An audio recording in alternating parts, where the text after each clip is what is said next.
we met, we were discussing on process costing. Okay, that's what we are discussing on process costing. And we did say when it comes to the process costing, okay, is that when it comes to the production, okay, we are going to be taking this product, okay, through a series of steps, okay. The product that is being manufactured is not going to be completed within one stage, okay. So to go to stage one, okay, then the next stage, then the next stage. So it is not going to be done in a series of steps, okay. That's what become the key distinction between process costing with the other costing method, okay. The job costing, okay, as well as the batch costing, okay, they may be done through process costing, okay. Like if, for example, you're manufacturing Omo, okay, which I think we didn't mention in case of batch costing, okay. It may be, I don't know, okay, it may be done in a series of steps, okay. So which implies, therefore, when it comes to batch costing, okay, the cost of the batch is going to be taken, or the units produced under that particular batch system are going to be taken through some series of steps, okay, some series of processes, okay. Therefore, the process costing can be also in job costing. It can also be in the case of batch costing, okay. Okay, so the idea here for us is to be able to identify or determine the cost of each of the process. Okay, what's the cost at a process one? What's the cost of the item at a process two? Okay, what the cost of the item at a process three? Okay, that is the key thing we want to take note of. Okay. Next, that when it comes to preparing the process accounts, okay, we say that all the costs you shall be incurring during the process, okay, we are going to be making them as debit. Okay, they're going to be debit on the process account, okay, and definitely the output, okay, the one that get transferred from process A to process B, okay, therefore will be from the material transferred from process one, process two, okay, become therefore the part of the credit entry within the process account, okay. We went through an example, a sample of the account, okay. Like for example, we have in this example, there are two processes. We have process one, okay, which spills over to process two, okay. And as we just said, okay, all the costs you incur within that process are part of the debit, okay, the debit side, okay. Then all the other become as you do the output become the part of the credit entry within the T account, okay. And of course, the output of process one goes to become the input of process two, okay. The output of process one become the input of process two, okay. As you can see here, if this output here, okay, which is the process one, becomes the input of process two, okay. And all the costs you incur in the process two, therefore we put them on debit. And here, if the material, if the end of the production is in process two, then this becomes therefore output portable of the finished good, okay, to mark the end of the process. But in case it's the next process, then of course this will be transferred to process two, the process three. In case there's another process next to process two, then this will not be output to finished good. It will be output to process three now, just like we have here, okay, in the process account number one. Okay, I think that's where we did stop the last time that we met. Okay. Now, what are the features of process costing? Okay, what therefore is something unique regarding process costing? Okay, there will, as I mentioned, there will always be going to be losses. Okay, I think this way we had mentioned there will always going to be losses within the process. Okay, that's between process one and process two. Okay, most of the time, maybe the input at a process one was, let's say. Let's just go to the previous account, okay, just to make a mention. Okay, so in this example, we assume that this particular system, production system, is 100% efficient, which is very unlikely to be the reality. Okay, why do I mean that? That it's 100% efficient. Okay, I mean that it's 100% efficient because if you observe what was the input was 1,000 units. The output was 1,000 units, okay, which is not going to be the case in reality, okay. Most of the time, there'll be going to be some losses incurred along the way. So the input can be 1,000, the output can be, for example, 950, okay. There have been some loss incurred along the process of, let's, for example, 50 units, okay. So that's going to be the reality, that the input will not be always going to be the output, okay. There might be losses incurred along the way, okay. Therefore, one process becomes the input of the next process until the finished product is made in the final process, okay, which I think you've already mentioned that already, okay. The output of process one becomes the input of process two, okay.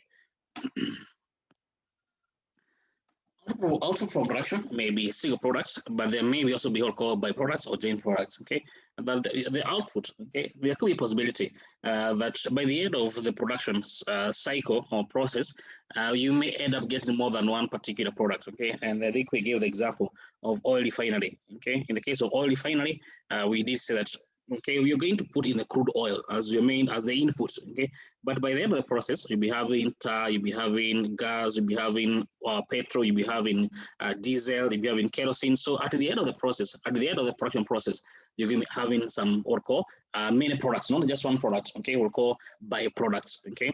Okay, they may be byproducts or they could call joint products. Now, joint products is what you are aiming for at the end of the process. What was the main objective? Okay, what was the main product you are pursuing? Okay, in the case of oil refinery, you want to get petrol, you want to get diesel, okay, you want to get kerosene, for example.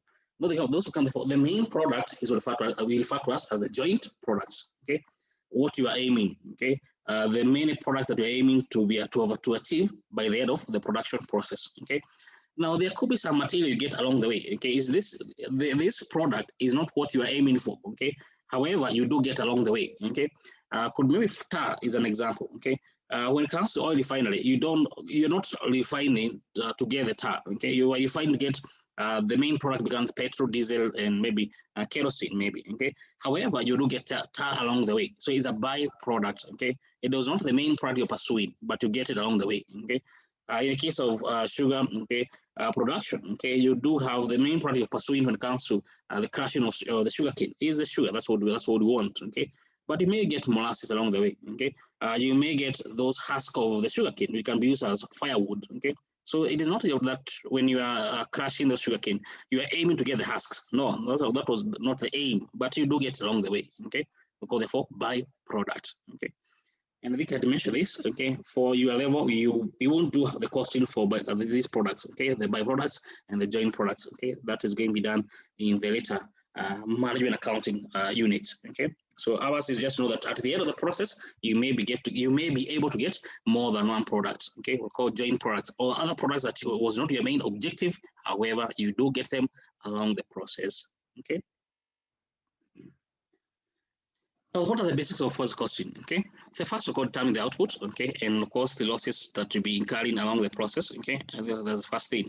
That what will be the output? Okay, I have put in 1,000 kgs of X raw material. Okay, what do we aim? Okay, to be our output? Okay, what's based on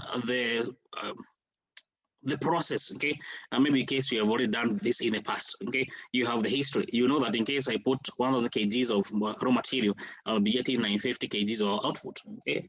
So you can see, therefore, we are expecting that there will be a loss of 50 units in case you do put, or 5% in case you do put 1,000 units as your raw material, okay. So that's the thing you'll be expecting. Okay, there'll be an anticipation that this is the loss that we do expect to get at the end of the process. Okay, then you get the cost per unit. Okay, what's the cost per unit? Okay, if for example, let's go back to the process one. Okay, let me just take you back to that process account that we have gone through. Okay, so in this example, okay, we have the output. Okay, with the cost at the process one to be equal to $90,000. Okay, here it is. Okay. This is $90,000. That's kind of for the cost. What are the output? The units of output is 1,000. Therefore, what's the cost per unit? Therefore, be 90,000. We divide by 1,000 to get the cost per unit. Therefore, to be $90 per unit. Okay, that will mean by step number 2. You get the cost per unit. Okay, it will be equal to the cost at the end of the process. We divide therefore by the output to get the cost per unit.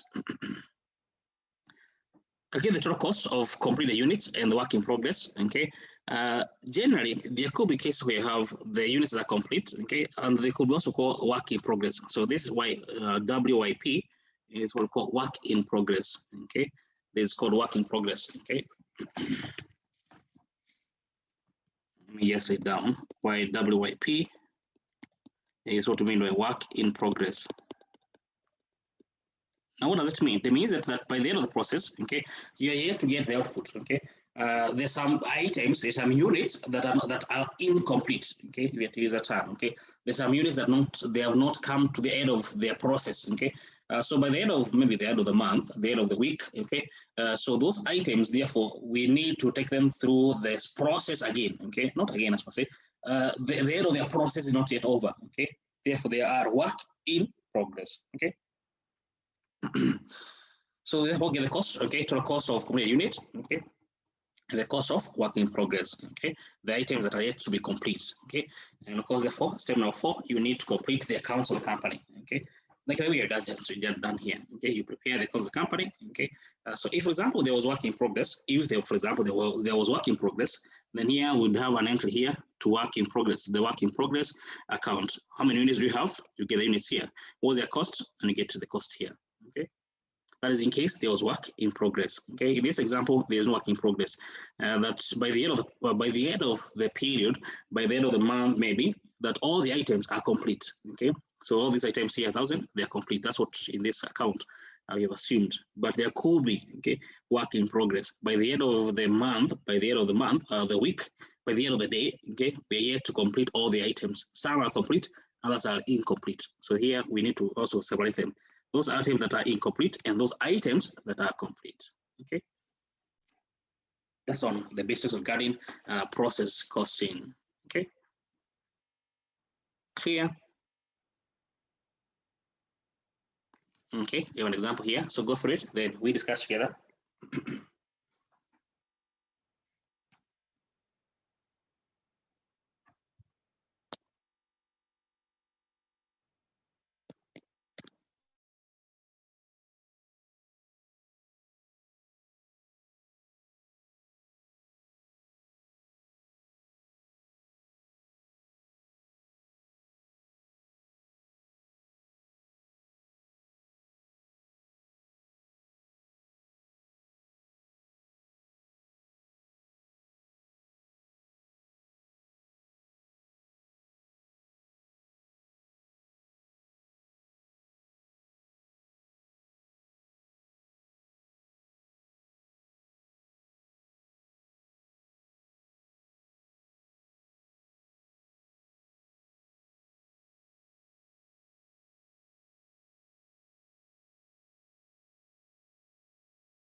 Okay, I suppose that you're going through it.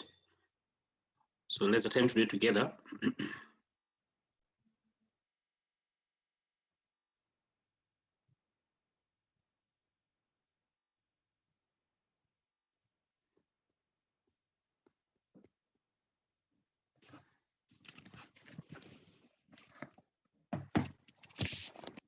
So we know that here we have the process should have the following output, rather the input as follow. Material 1,000 kg, labor, okay, overhead. The normal loss, that is what we're expecting to be lost by the end of the process, okay, it will be 10% of the input, okay. Therefore, the output expected, okay, therefore, the output that we expect is therefore 90% of the input, and the input was 1,000, okay, they have to give us therefore 900 kg, okay, therefore this went as per what we're expecting, because you can see the actual output is also 900 kg, okay, it might not always be the case, but that's what we are assuming, that okay, for this example, that we are able to achieve the actual and what we're expecting equal, okay. Therefore the cost incurred so far, okay, you have labor, material, okay, the material cost to be equal to $12,000. We have labor cost incurred is equal to $10,000. Then we have overheads incurred, which is $8,000. In total, we have a cost of equal to $27,000. Therefore, the cost per unit, the cost per kg of output, therefore, be equal to total cost incurred, be equal to therefore cost incurred, which is 27,000. We divide by the output, which in this case is 900, and therefore this gives therefore $30 per item or per kg. Okay, simple as that. Okay, to get the cost per kg per the cost of the output. Okay, so you're meant to prepare the output, and the output will be as follows. You're meant to prepare the process account, and be as follows.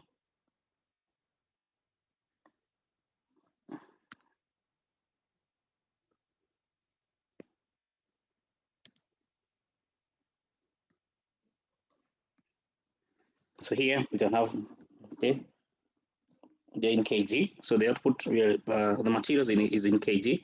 So can have here kgs, and this is dollars. So here you can have material.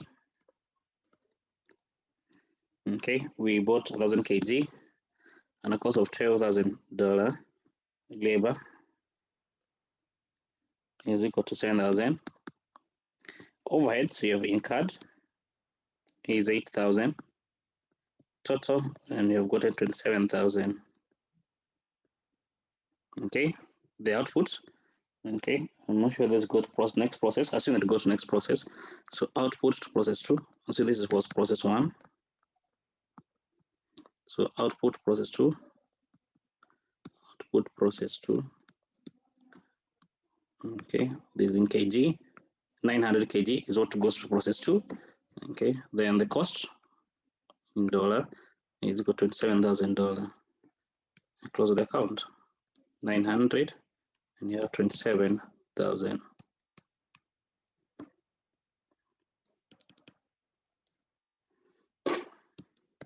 Because you need to balance, therefore, don't forget you have the normal loss. The normal loss was 100 kg because of 0.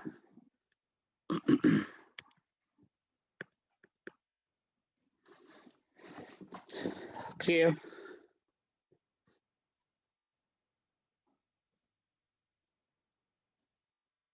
Clear? Okay, silence means that it's clear, I suppose. Okay, that's what therefore we prepare therefore the process account. Okay.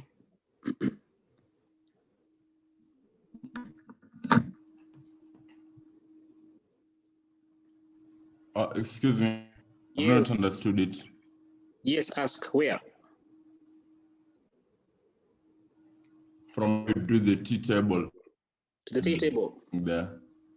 Don't forget the T table, don't forget in the process account, we say that all the costs that you do incur are therefore you do debit. All the costs you do incur, you do debit them. Okay. And you've done that. Okay. That's for the question. Okay. We have material. So the cost you incurred in the process, we have material cost, which was 12,000, labor was 7,000, the overhead was 8,000. So you debit them, all of them, isn't it? They are just done here. So all the costs you do incur, they will become part of the debit. Yes. Okay.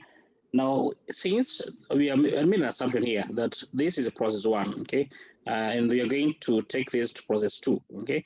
So since we had the output was 900, okay, which was 900, which was 90% of, okay, this is the actual output is 900, okay.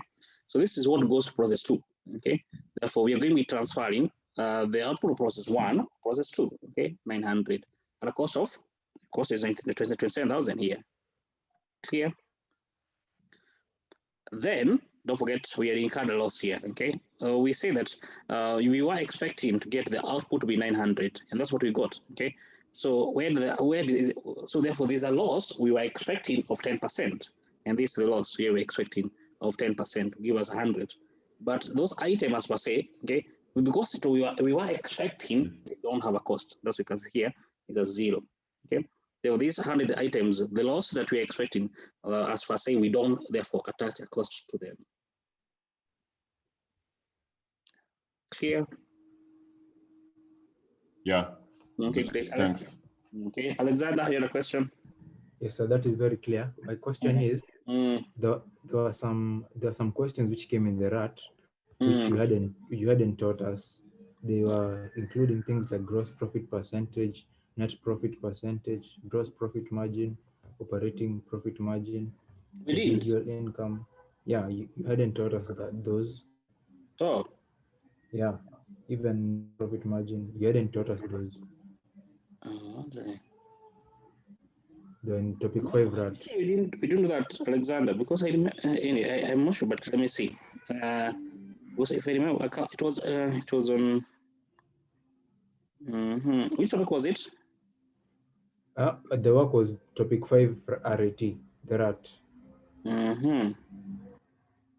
Which was on management responsibility.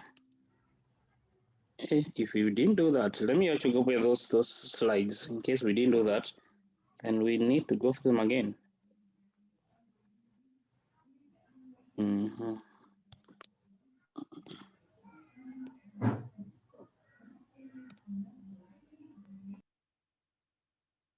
Profit center. Okay. Performance measurement, cost per unit. Okay. Oh. Efficiency, production volume ratio. No, we did this, Buana. Isn't it not here? Didn't you do this?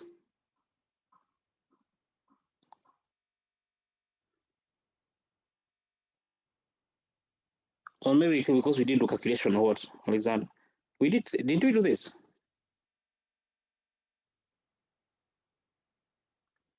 These are the notes I'm going through right now.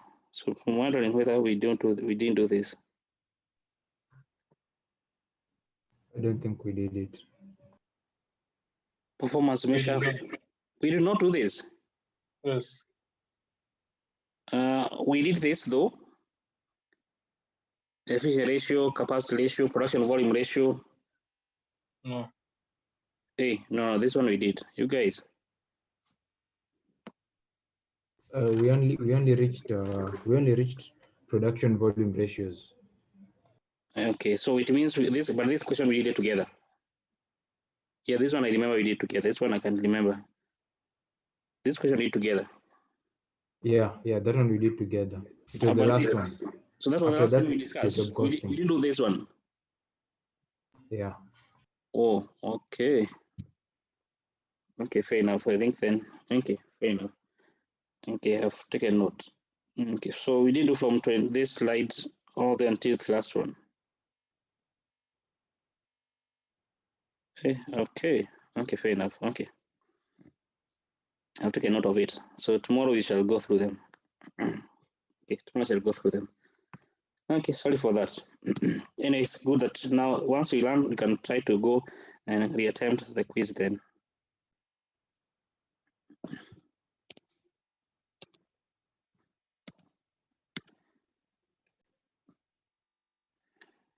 Okay, and that's what we prepare there for the process account. Okay, let's see. There's someone else who had a question. I'm not sure who it is.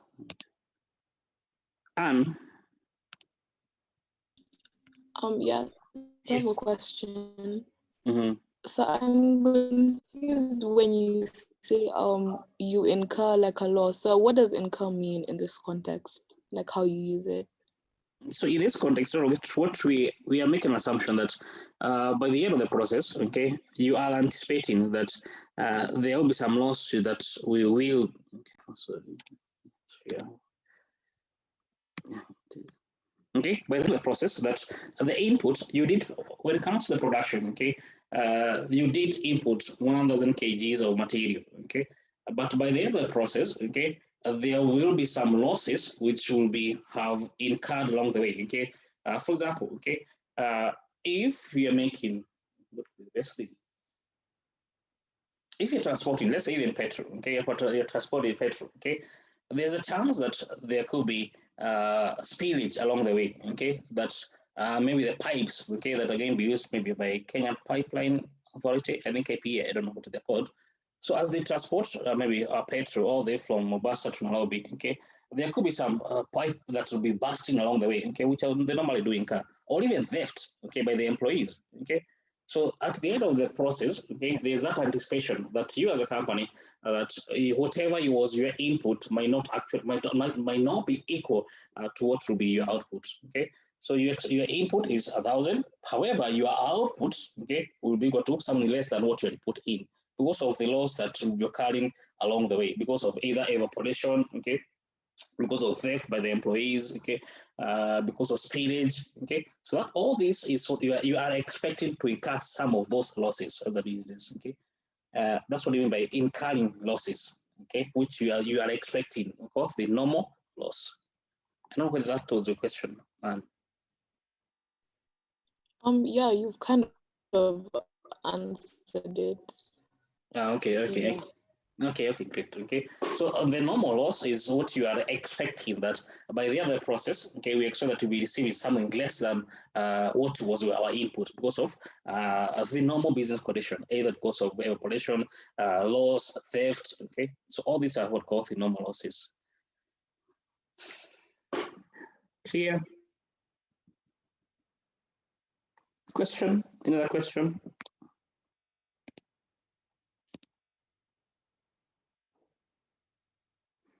Okay, another question. Great. Okay.